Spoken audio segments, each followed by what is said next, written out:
some jokes here. All right, judges ready, audience ready, fire away. Good afternoon. So the African agricultural industry is one of the most riskiest spaces to invest in. Our research showed that poor production optimization and lack of necessary inputs is found among small-scale farmers. As a result, this is making the industry unattractive to investors. So there's a $240 billion demand yearly required for this space. However, only $60 billion is being invested. This is creating a financial gap of $180 billion that we hope to fill. As Farmsky, what we're introducing to you today is an investment tool that would actually help investors be able to identify the risk that is available in the space, the kind of risk-return ratios that they will be able to achieve at the end of the day, even before they invest. However, the solution might be an investment tool. We are also providing a portfolio management aspect that helps them de-risk the production process and increase optimization. At the end of the day, we provide a crop insurance that will be able to secure this kind of investment outside of things that are beyond the control of the farmers they actually invest in. One of the examples is when we did a cross comparison between two portfolio analyses that we are actually currently investing in, we were able to realize that Masinga watermelon portfolio was able to generate a risk return of 34% compared to a Thika French beans portfolio that was actually at negative 6%. This way, we were able to know what's the rate of return, what's the profitability, and what kind of risk are we taking even before we invest. At the end of the day, it's a very seamless tool that every investor can be able to look at and establish what are they investing in, even before they put money in. This helps them channel more money into the space compared to other industries. So the total available market for the investment agricultural space is at $313 billion in Africa. In Kenya, this is at $8 billion, and us as Farmsky are targeting 30% of this serviceable available market, which is $2.4 billion. But we're not alone in this space. There's a sale in Africa that basically de-risks the space by creating a reserve that secures first-time investments made in farmers that haven't proven what their risk portfolio looks like. There's Apollo Ventures that provides inputs as well as advisory to farmers to help maximize production. Thrive Agri generally looks at three aspects: both the inputs, the storage facilities for these materials or produces, as well as the market. This is how they do it. What sets us apart as Farmsky is that what we're setting is a tool. And basically, you don't technically have to go through the entire value chain. We are uploading all the work that an investor would require, all the data analysis that all the investors would have to go through, just for them to get a ready dashboard that they can just draw comparison and then channel more money into the space. Additionally, we are creating a list of portfolio pipelines that these investors can select from to be able to invest. So currently we're working on a farm in Masinga Dam in Kenya, and this is with a watermelon farmer who's been working on 3 acres of land and wants to expand to 20 acres. Now, we're providing him with the necessary inputs and information in order to increase his production. So basically our go-to-market strategy is simple. One is we already have the farm in Masinga Dam. We already have an investment model or an investment tool that we are doing a cross comparison to be able to test that those parameters actually work really well. The next step will be able to build 200 portfolio pipeline and get more investors into the space. After that, we'll be able to manage the portfolio that investors have invested into and create additional partnerships with off-takers to just make sure that whatever is produced from these portfolios actually have a ready market. The revenue projection from a business model. So currently, we're going to be charging a 5% portfolio management fee.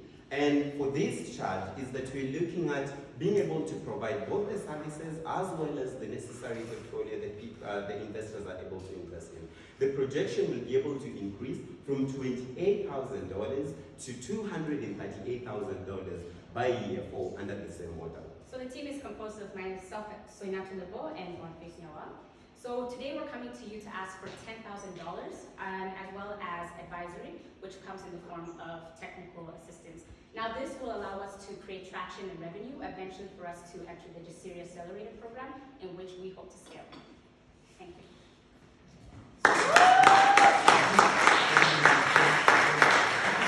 1.4 split seconds left. Alrighty, judges. Are you a fund management company? Are you an agribusiness company? I'm trying to understand what exactly you do. Okay, so first, our customers, our primary customers are investors. What we are concentrating on, however, are investors in the agricultural space. So I come to you, I give you my hardly earned $10,000, you Yes. invest it, you guarantee 34% return, Yes. or whatever the return is. Yes. And then how do you invest that money? So do you actually go buy the input, buy the fertilizer, and have the farmer? Oh, yes. So the investment tool breaks everything down. That's why we were saying we offload all the work that you require. So the farmer requires, let's say, the labor costs, the input costs, all that are broken down, including any additional fee that might be required, right? So when you channel money through us, I give you $10,000. Yes. I don't Yes. care what you do. Yes. You sent me, you showed me the investment yes, analysis. I'm like, okay, you know what? Yeah. Why not? I take the risk. yes. So you take the money and go buy all those single items for the farmer and help him. So we channel them through like different agribusiness. So for example, for fertilizers, Yeah. technically the farmer needs the fertilizer, right? Mhm. So we just channel your investment for that farmer to be able to get the right input. Yes.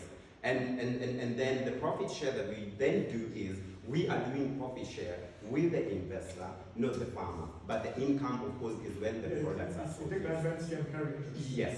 So whatever the farmer might need, you have suppliers for that. Yes, as partners. So that's you why. can scale. Oh, those are the partnerships that you're referring to. Yes, that's our go-to-market strategy. That we don't need to create new channels for these input suppliers because these are already there. We just need to partner with them, and so the money is then channeled through them so that farmers get those inputs that are actually advised on the platform to use. Okay, so just walk me through something.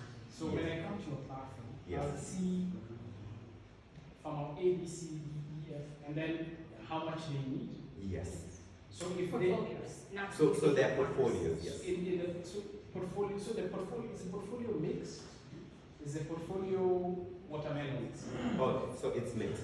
So this is how we create portfolios. So watermelon is a single portfolio, right? That we are already doing testing for. But we're creating multiples in different value chains so that you don't have to concentrate about what would be my return, for example, let's say if we say French beans, right? Because all this heavy work is actually done by Farmsky. So your job is come on the platform, you get Masinge Dam is as a portfolio in its volume. So they need this much money, this is the much money I need to put in, this is what my expected return is. Okay, so let's go through. So I see the portfolios. Yes. What's behind the portfolios you have figured it out? Yes. You advertise to me a specific rate of return, Yes. right? Yes. So if I give you $10,000, as you mentioned, Yes. and the farmer needs $2,000, Yes. where do you put the other $8,000 to work? Yes. The idea is when you look at the business model, the parameters that we were saying we're testing is that you can adjust them per acreage, you can adjust per requirements in terms of input. So if I'm a farmer, no, you don't. That's the thing. When you come in, you get a ready portfolio, which means you know what you're investing in. So you can't give us So 10,000. let me Yes. give you the way it works. Mhm. I go to my farm manager. Yes. Usually I have my savings, Yes. and I know the following instruments give the following returns. Yes. Then I just give them the money. Mhm. They don't come back and tell me, oh, we can't put this in the money market fund or whatever.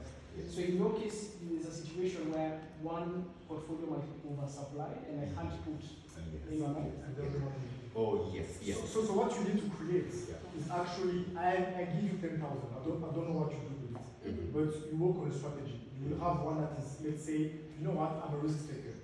So the kilogram of stock might be the bid because they might lose 6%, they might double in price. Yes. And then the percentage of like the risky assets versus the non-risky assets. Yeah. The crops, the fast crops that grow in, I know like cucumbers, jerkins, all those grow in like I think 30 days or something like that. Yes. Whereas if you go into coffee, if you go into avocados, Yeah. that's much longer, but it's a bit more secure. Sure. So your job is like to actually go to that risk part Yeah. and not show me different portfolio. Mhm. I mean, it makes a lot of sense, but my question will be on the amount of risk that you are taking. Yeah.